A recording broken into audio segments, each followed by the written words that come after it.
અમદાવાદ ન્યૂઝમાં આપનું સ્વાગત છે। હું છું શહાના સેઠવાલા।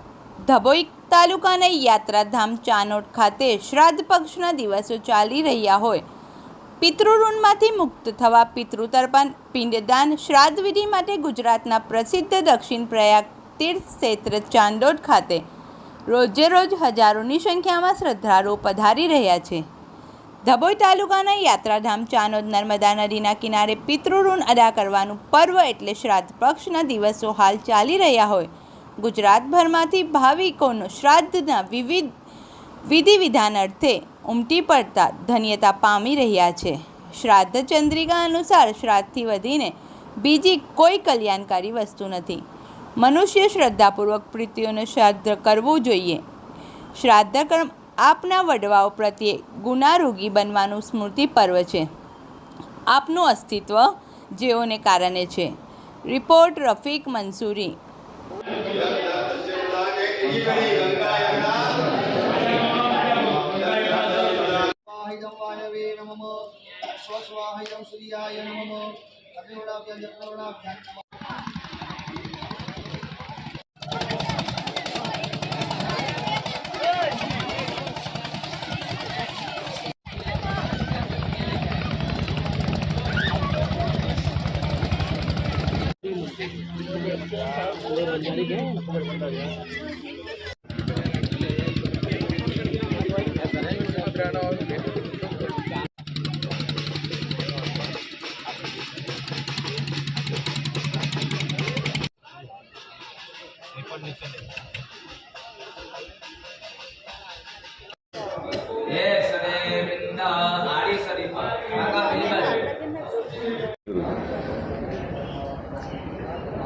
ભાદ્રપદની અંદર ભાદ્રપદ વદ એકમથી કે અમાવાસ્યા સુધી આપણે શ્રાદ્ધ કરી શકીએ છીએ। શ્રાદ્ધનો મહિનો કહેવામાં આવે છે।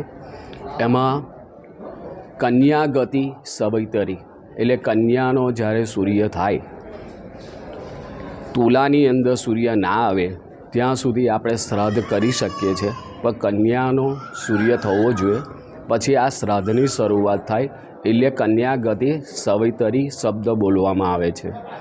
આ શ્રાદ્ધની અંદર જ્યારે કોઈપણ જીવાત્મા ગુજરી જાય છે એના 3 વર્ષ થયા પછી આ શ્રાદ્ધ કરવાથી આ જીવાત્માને આત્માને શાંતિ મળે છે અને શ્રાદ્ધ કરવાનો અધિકાર છે। જ્યાં સુધી ભાદરવાનું શ્રાદ્ધ આપણે કરતા નથી ત્યાં સુધી કોઈપણ શ્રાદ્ધ કરવાનો અધિકાર નથી।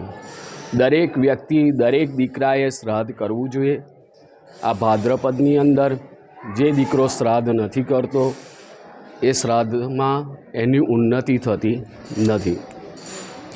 આપણી ત્યાં જો સુખ શાંતિ જોઈતી હોય, પુત્ર પૌત્ર જોઈતા હોય, આપણા ઘરની અંદર ખૂબ વૈભવ જોઈતો હોય તો અવશ્ય આપણા પિતૃઓના આશીર્વાદ લેવા પડશે। આશીર્વાદ લીધા વગર કોઈપણ કાર્ય કરશો એમાં તમને કંઈ જ ફળ મળવાનું નથી। તમે જપ કરો, દાન કરો, તપ કરો, પણ તમે એવું કહો છો કે અમને પુણ્ય નથી મળતું, પણ જ્યાં સુધી આપણે આ શ્રાદ્ધ નથી કરતા ત્યાં સુધી કોઈપણ પુણ્યનો આપણને અધિકાર નથી। ભાદરવા વદની અંદર અવશ્ય શ્રાદ્ધ કરો। ચાણોદમાં આવી અને ઘણા બધા શ્રાદ્ધ કરાવે છે। નર્મદા કિનારે નર્મદાજીમાં પિંડ પધરાવે છે, તર્પણ કરે છે, પિંડદાન કરી અને આપણા પિતૃઓના આશીર્વાદ લે છે। આશીર્વાદ લેવાથી આપણા ઘરની અંદર સુખ શાંતિ પ્રાપ્ત થાય છે અને આપણા પિતૃઓની સદગતિ પ્રાપ્ત થાય છે। આ પિતૃઓના આશીર્વાદ લેવા માટે ભાદ્રવદ અમાસ સુધી આ કાર્ય કરી શકો છો। નર્મદે હર, નર્મદે હર, નર્મદે હર।